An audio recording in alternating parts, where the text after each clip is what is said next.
92.7 big FM से मैं हूं आरजी धीर और ज्योति टीएमटी प्रेजेंस भरोसे का सफर। मैं पहुंचा हूं बठिंडा में, क्योंकि ज्योति टीएमटी का भरोसा जो है हर जो टॉप इंजीनियर्स हैं, सिविल इंजीनियर्स हैं, उनमें है।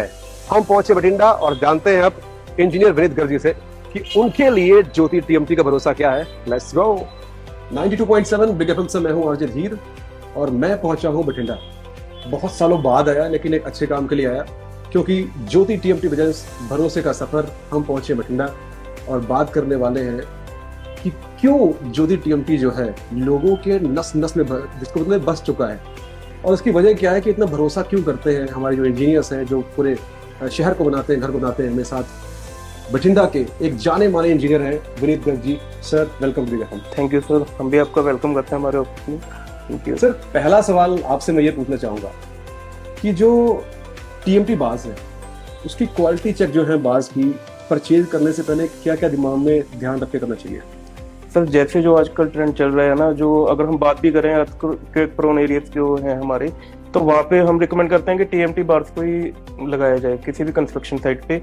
तो टीएमटी बार जब भी आप परचेज करोगे तो उसके कुछ फीचर्स मैं बताता हूँ, तो आपको वो चेक करने पड़ेंगे परचेज करने से पहले। सबसे पहले आ जाएगा उसका, आप ब्रांड नेम चेक करो, है ना, कि आप कोशिश करो कि जो भी आप टीएमटी परचेज कर रहे हो, टीएमटी बार परचेज कर रहे हो, वो किसी ट्रस्टेड ब्रांड से लो, और उसके ऊपर उसका लोगो चेक करो, है ना। मैन्युफैक्चरिंग डिटेल्स उसकी मतलब होती हैं, पोस्ट की होती है, वो आप चेक कर सकते हो।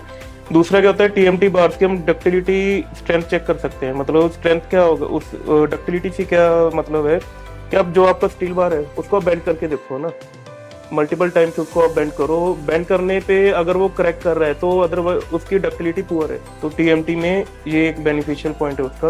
और दूसरा क्या होता है, जो टीएमटी बार रहता है वो थर्मो मैकेनिकल ट्रीटेड बार रहते हैं ना, तो उसमें क्या है, उसको बार बार मतलब हीट करके तो उसकी जो इनर कोर होती है ना उसको सॉफ्ट किया जाता है। जितना स्टील ब्रिटल होगा उसके क्रैक के चांसेस उतने ज्यादा रहेंगे। अगर टीएमटी में देखेंगे तो वो ब्रिटल नहीं रहेगा उतना, तो क्रैक भी नहीं रहेगा, तो मतलब क्रैक भी नहीं आएंगे उसमें। तो इसलिए हम रिकमेंड करते हैं कि टीएमटी बार्स यूज किए जाए, ठीक है। तो जैसे जैसे अर्थक्वेक के टाइम पे भी अगर बिल्डिंग थोड़ी बहुत मूव करती है तो डक्टिलिटी के कारण क्या रहेगा, तो स्टील में वो क्रैक्स नहीं आएंगे, है ना, फेलियर के चांसेस कम हो जाएंगे। मतलब चुनो वही जो हो सही। हाँ बिल्कुल बिल्कुल बिल्कुल। दूसरी बात आपसे पूछूंगा कि अगर देखा जाए तो जो बार्स होते हैं ना, मेन बात होती है कि उसमें जो जंग लग जाता है बहुत बड़ा इम्पैक्ट डालता है कि आपने घर बनाया इतने सालों की मेहनत के बाद, बिल्कुल, और ये अंदर से काम खराब हो तो पूरा घर का काम खराब। बिल्कुल बिल्कुल। तो क्या आपको लगता है कि जो जंग है वो किस तरह टीएमटी बार की जो क्वालिटीज है उस पर इम्पैक्ट डालता है, और इसको हम किस तरह प्रोटेक्ट कर सकते हैं? हमारे कॉन्ट्रैक्टर भी क्या करते हैं कि पूरे प्रोजेक्ट का स्टील एक बार में परचेज कर लेते हैं मोस्टली, तो बाद में उसकी स्टोरेज में बड़ी दिक्कत रहती है। तो हम रिकमेंड करते हैं कि आप जितना मटेरियल आपको साइट पे चाहिए, है ना, तो उसको उतनी क्वांटिटी में साइट पे लेके आए, क्योंकि स्टोरेज अगर प्रॉपर ना हो पाएगी तो उसमें क्या है, स्टील में जंग लग जाएगा। जंग लगने से क्या होगा, तो उसकी जो स्टील की वॉल्यूम होती है ना वो बढ़ जाएगा, और कहीं ना कहीं जो कंक्रीट और स्टील की परसेंटेज रहती है आरसीसी में वो उसको इम्पेक्ट करेगा ना। Prevention is better than cure. तो इस चीज को हम मतलब थोड़ा अवॉइड करें, है ना, ज्यादा क्वांटिटी में स्टील ना परचेज करें, जितना आपकी लागत है उतना स्टील लेके आए। कुछ कंपनीज क्या है, जैसे ज्योति की बात करूंगा ना, तो ये केमिकल कोटिंग प्रोवाइड कर रहे हैं उसके ऊपर, जो चीज को रस्ट से बचा रहे हैं। तो इस तरह के जो इनिशिएटिव्स हैं वो स्टील इंडस्ट्री में आने चाहिए। जैसे ज्योति ने इनिशिएटिव लिया है तो बहुत अच्छी चीज है ये, कि हमारी साइट पे अभी ये दिक्कत नहीं आ रही। अदरवाइज क्या होता था कि हमने स्टील परचेज किया, 10 दिन पड़े नहीं उसके ऊपर जंग लगनी स्टार्ट हो जाती थी। तो कहीं ना कहीं जब वो उसकी कास्टिंग होती थी तो वो आगे फ्यूचर में जाके कहीं ना कहीं क्रैक्स वगैरह के इशू आएंगे, तो क्रैक्स आएंगे तो फेलियर भी आएंगे बिल्डिंग में। तो इस चीज को हम अवॉइड कर सकते हैं। डिफरेंट ग्रेड के टीएमटी बार्स आते हैं, मतलब 1 2 3 4 ग्रेड्स होते हैं, काफी ज्यादा। बिल्कुल बिल्कुल। लेकिन अगर बात करूं कि most suitable grade for various types of construction, आपको क्या लगता है कि कौन सा वाला होता है? सब कोई भी स्टील बार आप लोगे ना तो उसके ग्रेड स्टार्ट हो जाते हैं, जैसे FE 415, फिर 500, 550 डी भी आता है, फिर 550 SG आ रहा है ना। जो अगर हम रेजिडेंशियल प्रोजेक्ट्स की बात करें तो 500 FE 500 तक मतलब वहाँ पे यूज कर सकते हैं। अगर कमर्शियल प्रोजेक्ट्स की बात करें तो हमें 550 50D, या जैसे ज्योति में 500 SG 550 SG में आ रहा है ना, तो ये सारे क्या है ग्रेड्स हैं जो ये कमर्शियल प्रोजेक्ट्स में हम यूज कर सकते हैं। मतलब इनकी अपना एक स्ट्रेंथ का लेवल है ना, तो ये नहीं है कि कमर्शियल प्रोजेक्ट्स में हम किसी भी कम ग्रेड का स्टील लगा लें। तो हमें इस चीज़ के बारे में समझना चाहिए। हमारे क्लाइंट्स को भी हम समझाते हैं कि हम वैसे रिकमेंड भी करते हैं। हमारा जब भी कोई स्ट्रक्चर डिजाइन होता है तो उसमें हम रिकमेंड करते हैं कि आपके प्रोजेक्ट में हम कौन सा ग्रेड यूज कर रहे हैं, कौन से ग्रेड को कंसीडर करके हमने आपकी बिल्डिंग को डिजाइन किया है। तो इससे क्या है कि मतलब आपके प्रोजेक्ट की लाइफ बढ़ेगी, है ना, फेलियर के चांसेस कम होंगे।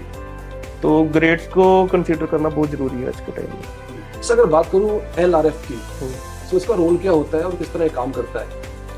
सर LRF एक लेडल रिफाइनिंग फाइनेंस में क्या है, एक इनकी फाइनेंस है ना, तो इसमें क्या है कि लिक्विड स्टील को रिफाइन किया जाता है। रिफाइन कैसे करेंगे कि इसमें क्या है, लिक्विड स्टील को एक मतलब टेम्परेचर के ऊपर मेंटेन करेंगे जिसमें क्या है इसकी इम्प्योरिटीज को रिमूव किया जा रहा है। जैसे मेनली कार्बन और सल्फर को क्या है रिमूव किया जाता है ना, जितना क्वांटिटी में हम कर सकते हैं इस प्रोसेस में उसको रिमूव करेंगे। और इसमें क्या है जो केमिकल कंपोजिशंस चाहिए उनको मेंटेन रखा जाता है। तो इससे क्या आ रहा है कि इसकी जो आउटपुट आ रही है वो क्या है कि एक हमें बहुत मतलब बेस्ट क्वालिटी का स्टील हमें मिल रहा है। तो ज्योति नॉर्थ पूरे नॉर्थ इंडिया में ज्योति एक ऐसी कंपनी है जो इस चीज को इंट्रोड्यूस कर रही है, मार्केट में लेके आई है। तो हमें क्या बेनिफिट हो रहा है इस चीज से कि जितना रिफाइंड स्टील हमें मिल रहा है तो हमारी बिल्डिंग्स की कंस्ट्रक्शन की क्वालिटी उतनी ज्यादा बढ़ रही है। तो वही बात आ जाती है ना कि मतलब जितना अच्छा बिल्डिंग मटेरियल होगा उतनी ज्यादा क्या है स्ट्रक्चर की लाइफ ज्यादा रहेगी, है ना। तो मतलब हम थैंक्स भी करेंगे ज्योति का इस चीज के लिए कि इन्होंने एक बहुत अच्छा इनिशिएटिव लिया। और LRF से क्या है कि बहुत ज्यादा रिफाइंड स्टील हमें मिल रहा है। अगर मैं बात करूं टेम्पकोर की, वो आपको क्या लगता है कि जो टेम्पकोर प्रोसेस है ये क्या होता है, पहली बात तो। और दूसरी बात जो अगर स्ट्रेंथ की बात करूं, ड्यूरेबिलिटी की बात करूं, तो वो किस तरह से ड्यूरेबिलिटी और स्ट्रेंथ को इम्प्रूव करता है? सर टेम्पकोर बेसिकली क्या है ना कि जैसे हमने TMT की बात की है ना, जो थर्मो मैकेनिकली ट्रीटेड बार रहते हैं, तो टेम्पकोर भी एक है फर्दर रिफाइंड प्रोसेस है। इसमें क्या होता है कि जो स्टील को है ना बार बार हीट करते हैं फिर कूल डाउन करते हैं, हीट करते हैं फिर कूल डाउन करते हैं, एक मतलब फिक्स टेम्परेचर के ऊपर। तो उससे क्या होता है कि स्टील की ना 2 लेयर्स रहती हैं, जैसे आउटर कोर और इनर कोर, है ना।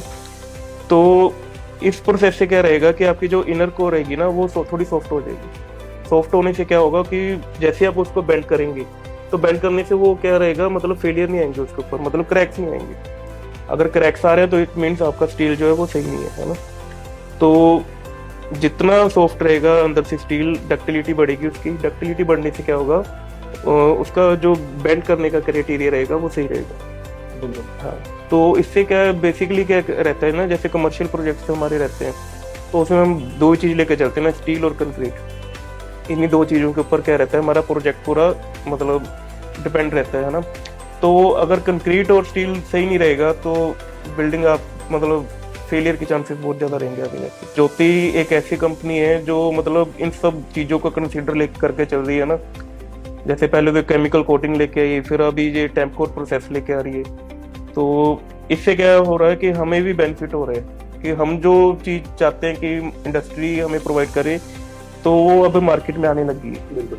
तो इससे क्या हो रहा है कि बिल्डिंग्स की लाइफ बढ़ रही है, तो आगे जाके कहीं ना कहीं बेनिफिट्स रहेंगे सब चीज़। बिल्कुल, बिल्डिंग्स की लाइफ बढ़ेगी तो पहली बात आपका मकसद पूरा होगा। बिल्कुल जी, बिल्कुल बिल्कुल। दूसरी बात, जो पूरी लाइफ काम करके अपनी मेहनत लगा के घर बना रहे हैं, बिल्कुल उनके लिए वीडियो जैसे हम कंसीडर करते हैं कि कोई भी जैसे स्टील है उसकी लाइफ है ना 60 to 70 ईयर्स रहती है ना।